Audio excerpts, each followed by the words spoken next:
to the acoustic thing with Johnny Carson, because I was there to do. I have two pieces for guitar and orchestra, and that was the first one commissioned by the LA Philharmonic, sorry. And that would be in 1980, early 80s, I think, 82, maybe, something like that. And by which time Miles was living in Santa Monica. He moved there.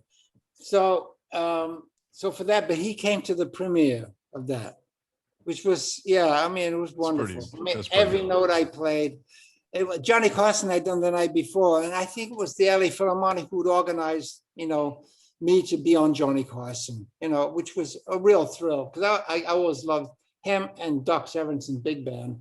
In any event, he came to the show, and with Bud Bacharach, with whom I recorded in London when I was a studio shark, before I left for Belgium, which would be in early '68, and I cut out of the studio scene.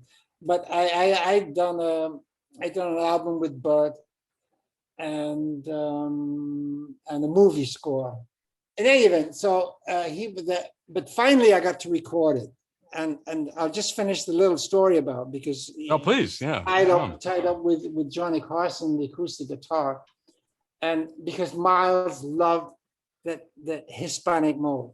I mean, right. If you listen to Miles Ahead, right. 1958 with Gil Evans Orchestra, and there's a track called Blues with Pablo, and Miles was doing fusion music before everybody, because he took the Hispanic flamenco thing with jazz and blues, and just it's sublime.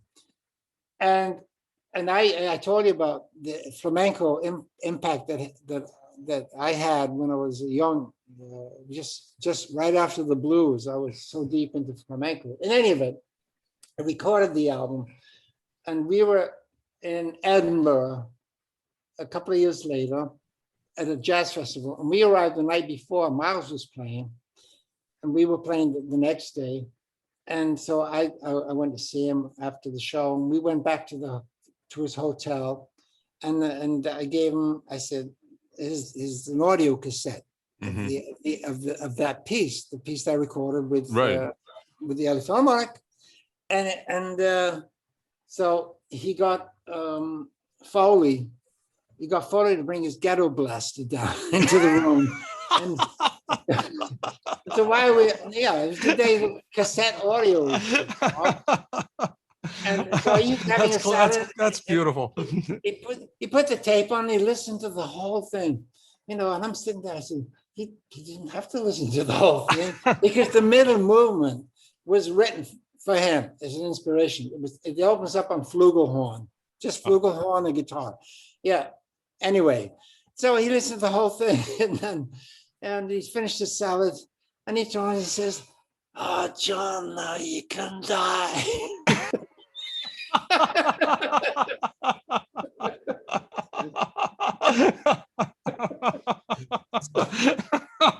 Oh, God. Oh, so the new record, I got to tell you, I think it's the best thing I may have ever heard, period. I love it. I'm really serious. I mean, wow. It is, just everything about it. I won't go into the technical reasons why, but it's just unbelievable record.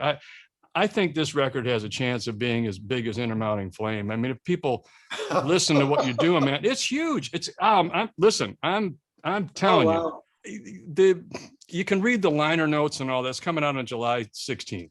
You're playing old school, new school. I mean, you're really blending old school and new school together it's just, and oh, by the way, I love your piano playing. Oh, thanks. I think you admitted it in an interview that, your chops, you're not a pianist, if you will. Not at all. But not anymore. But the thing that's important to me is, can I feel what you're trying to tell me? As an artist, can I feel what it is that you're trying to say? Does this music speak to me? Can I feel something from the artist. And oh my God, I just think those pieces are wonderful. They're just wonderful. So people that haven't heard this record, I'm just telling you, go out and get this record when it comes available on July the 16th. It's freaking amazing. Why don't you tell people a little bit about the concept of it and all of that in your own words? By end of September last year, say end of September, early October, and basically I'd lost all my tours. I had 2 concerts in January last year with the Shakti band, which is still alive and well, but sleeping right now, like all of us. Yeah. We had 1 concert in India and 1 concert in Singapore. And that by the 13th of January, that was it. And so at the end of October, and seeing the whole year, playing disappear, gradually over time, by the end of September, I was kind of like frustrated, I think would be a good word, but not really angry, just, but it was building up inside of me. It was building up, and I had to do something. And instead of getting mad, I'm very lucky. It came out in a musical way. But the moment the pieces started to come, I knew it was, as you say, like in the 60s mode, genre. Mm-hmm. I wanted acoustic bass. It's like jazz in what I grew up with. Right. Yeah. These are my deep roots. Yeah. Yeah. And what I wanted, but at the same time, I need to be able to. I need some distortion. I need some extra harmonics in the notes. I want to be able to scream, but not scream, wail more like, if you know what I mean. Exactly. But the pieces, but from the beginning, one of the reasons you talked about these funny time signatures with Mahavishnu, the thing that always was predominant in my mind when music was coming out, pieces were coming out, compositions, was I didn't want to mess with them. If an idea came out in a funny time signature, because I would just let it come out that and not try to mess with it, not to organize it into something known.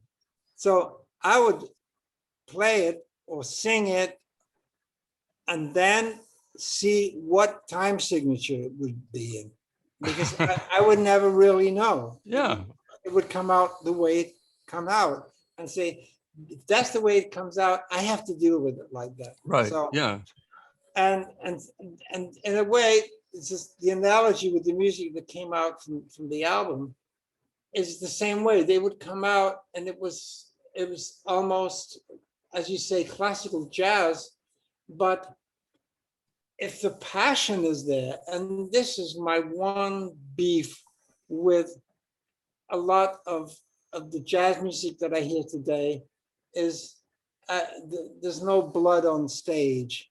I want some blood on the stage. God, man, bless you for saying that. God Almighty, thank you for saying that. I mean, that's what I grew up with, Bob. Yeah, I mean, just the passion. Yeah. I mean, how deeply do you feel about your life? How deeply do you feel about what you're doing? That's what when I go to a concert, that's what I want. I want the person to take me away into their world. They can only do by intensity, by the strength of their emotion, how deep they feel. Right. And that's all I want. I want to forget who I am, where I am, and just be swept away. That's Absolutely. it. Absolutely. And when I'm playing, I want to be swept away also.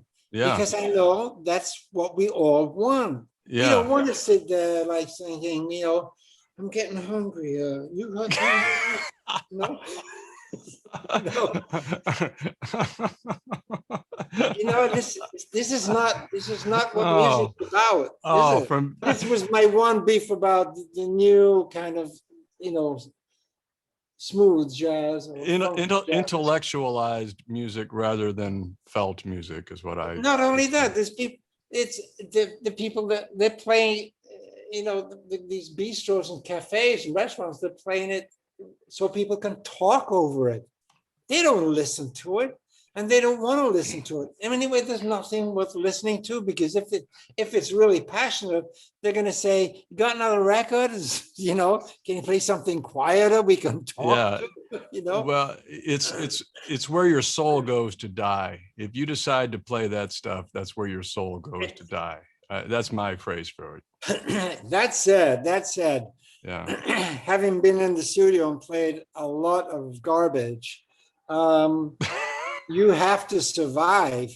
I know I've been in the theater pits. I've done all kinds of stuff simply to survive, but not just musically. I mean, I've been a driver, a salesman. I've done all kinds of jobs just to survive. And so if you can play that music and survive, right? And millions of musicians do. I've seen it, but I've seen what happens too in the studio world with classical musicians too. I mean, they go there and they play and they say, "Can I have my check?" "Okay, fine. See you the next session." And it's a job. You just go there and you clock in, bring a lunch pail, sit it down, take the and. But if you can do it and survive and are happy with it, then more power to you. I think that's the key. If this is fulfilling for you, or if to use the term, if you're self-actualized by it, great.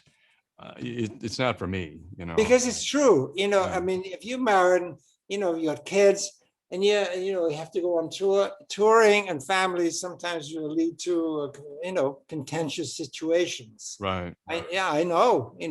Touring. Sure. You going on tour again? Yeah. Yes. Yeah. Yes, that's what we do. That's how we live. We live on tour. And so you have to have very understanding family, for a touring musician. Don't forget that especially since the demise of the record industry, it's very difficult for the young musician to get known, isn't it? So you got Vinny on the new record, and Gary Husband and all that kind of stuff, and I mean, yes, how do you not love that? Good question. The new record is great, but rather than go track by track, I'm just going to tell people, go buy it. You're going to love it. I mean, you're really going to love it. You're very sweet. But let me ask you a question. Is there any chance that you will consider, touring the US with this record? Oh, that's a good question. For the moment, I know that because I was supposed to play to do a gig with Marcus Miller in early July here in France, Monaco, actually in France, in Juan Lepin. And it got canceled because the situation with the pandemic, with the quarantine situation, because the quarantine situation still exists. It's difficult. I don't know, and I mean, next year, my agent's he's organized two parts of a European tour. That's all I have for the moment. Right. And I haven't. It's just so you know, it's very difficult for a foreigner to get the work permit. Come back in. I know you guys are ahead of Europe. We're behind. We're behind several months. Yeah. But there are things. I mean, for example, we've been in a curfew situation. This is the fourth month of a curfew situation. Right. I mean, 6 p.m. Then went to 7 p.m.